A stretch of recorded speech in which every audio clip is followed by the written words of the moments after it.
अस्सलाम वालेकुम व्यूअर्स, खुशखबरी सीरीज़ की नई एपिसोड में खुशामदीद। मैं हूं आपका मेज़बान अब्दुर्रहमान। आज हम आपके लिए दो खुशखबरियां लेकर हाजिर हुए हैं। आज की पहली खुशखबरी तो दुबई एक्सपो 2020 से मुतालिक है, जहां पर मौजूद पाकिस्तानी पवेलियन टॉप 5 पवेलियंस में शुमार हो रहा है और वहां पर अब बहुत बड़े कारोबारी माहदे भी हो रहे हैं। इसी माह के दौरान खैबर पख्तूनख्वा के अंदर 8 अरब डॉलर्स की सरमायाकारी के माहदे हो गए हैं।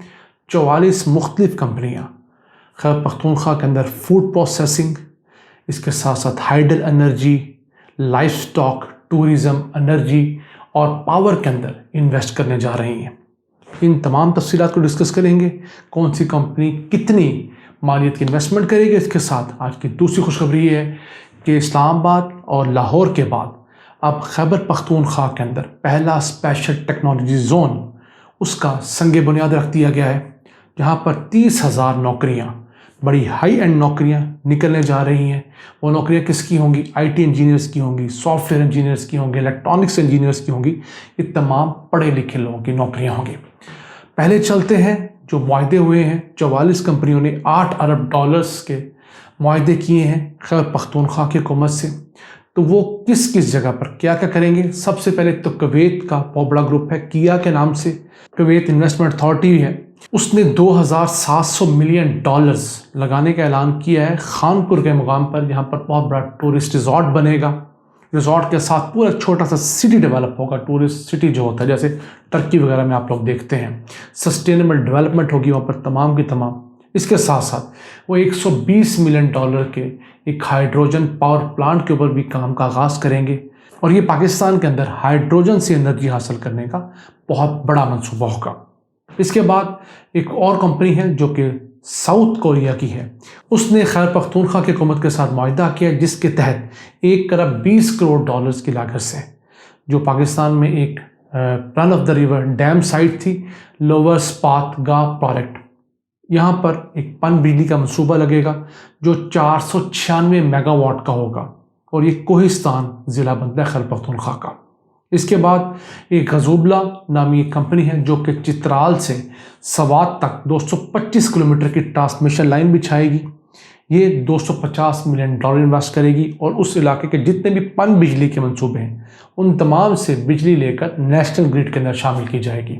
फिर एक और कंपनी है जेनर्जी जो कि 300 मिलियन डॉलर्स इन्वेस्ट करेगी खैबर पख्तूनख्वा में और ये क्या करेगी? पाकिस्तान में सोलर पैनल बनाने की फैक्ट्री लगाएगी और फिर सरकारी जो इमारत हैं, हॉस्पिटल्स, यूनिवर्सिटियाँ, उनको सोलर पर शिफ्ट करने में मदद करेगी। इसके बाद बात की जाए कालाम के खूबसूरत मुकाम की, वहाँ पर एक बहुत बड़ा टूरिस्ट रिजॉर्ट बनने जा रहा है। SC अल्पाइन नामी कंपनी है, वो 200 मिलियन डॉलर्स की लागत से कालाम का पहला बड़ा टूरिस्ट रिजॉर्ट बनाने जा रही है, उसका मुआहदा हुआ है। फिर एक और अहम ट्रांसमिशन लाइन है सवात के अंदर 85 किलोमीटर की, उसका मुआहदा किया शेख अहमद दलमूक की कंपनी है, वो 165 मिलियन डॉलर से ये ट्रांसमिशन लाइन बिछाएगी।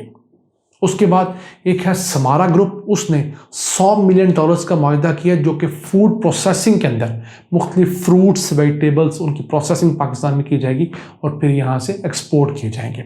उसके बाद एक बड़ा ग्रुप है दुबई का, वो है ट्यूलिप होटल्स के नाम से, वो पाकिस्तान के अंदर 90 मिलियन डॉलर्स की लागत से सोलर पार्क लगाना चाहते हैं और वो उसको बिजली को जो है वो इंडस्ट्री को बेचेंगे।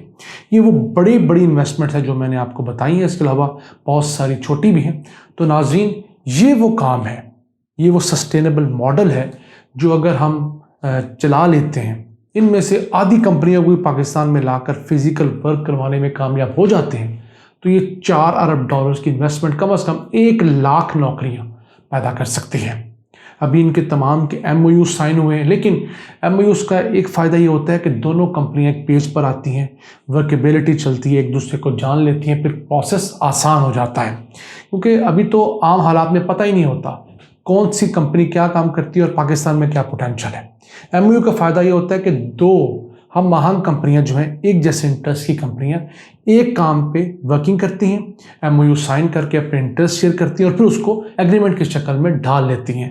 अब एक नया ट्रेंड भी आया है कि MOU के बाद डायरेक्टली फिजिकल वर्क के ऊपर भी कंपनी आना शुरू हुई, क्योंकि दुनिया बड़ी तेज़ हो गई है।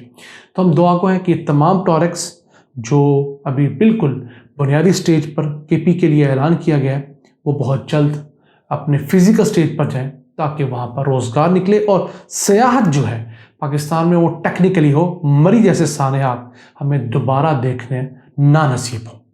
इसी से चलते हैं आज की दूसरी खुशखबरी की तरफ। तो वही है कि हुकूमत जो है मुल्क भर के अंदर कुछ 13 स्पेशल टेक्नोलॉजी जोन्स बना रही हैं। ऐसे इलाके जैसे इंडस्ट्रियल सिटी होते हैं, वैसे ही ये छोटे छोटे इंडस्ट्रियल सिटी ऐसे होंगे जहां पर सॉफ्टवेयर की कंपनियां, आईटी की कंपनियां, टेक्नोलॉजी से रिलेटेड कंपनियां, कंप्यूटर बनाने वाली कंपनियां, इलेक्ट्रॉनिक्स डेवलप करने वाली कंपनियां, उनके सॉफ्टवेयर बनाने वाली कंपनियां अपने आप को आके रजिस्टर करेंगी, वहाँ काम करेंगी और तमाम फैसिलिटीज़ जो है हुकूमत देगी। उस सिलसिले में गुज़िश्ता साल पाकिस्तान के पहले स्पेशल टेक्नोलॉजी जोन का आगाज़ इस्लामाबाद से किया गया, जो 150 एकड़ के ऊपर मुहित है। उसके बाद एक बहुत बड़ा टेक्नोलॉजी जोन लाहौर में स्टार्ट किया गया, कुछ 700 एकड़ का। हम उसका भी जिक्र कर चुके अपनी वीडियो में, वो भी संग बुनियाद गुज़िश्ता साल दिसंबर में रखा गया। अब खैबर पख्तूनख्वा के पहले स्पेशल टेक्नोलॉजी जोन का संग बुनियाद रखा है हरीपुर में। ये 1 अरब 31 करोड़ रुपए की लागत से बिल्ड किया जाएगा। 86 कनाल रकबा है, खूबसूरत, इसको बड़ा प्यारा डेवलप किया जाएगा। हाई राइज बिल्डिंग यहाँ बनाई जाएंगी और उसके अंदर तमाम कंपनियां जो इलेक्ट्रॉनिक्स से मुतालिक और आईटी से मुतालिक वो आएंगी। और होगा क्या, इस वक्त पाकिस्तान की जो टेक्नोलॉजी के एक्सपोर्ट्स हैं वो 45% के हिसाब से ग्रो कर रही हैं। तो हुकूमत का ये ख्याल है और कोशिश है कि इस 45% को इस साल के आखिर तक 75% के हिसाब से किया जाए। और टेक्नोलॉजी एक ऐसी फील्ड है जिसके अंदर आप 5 साल के अंदर 10 गुना ग्रोथ देख सकते हैं।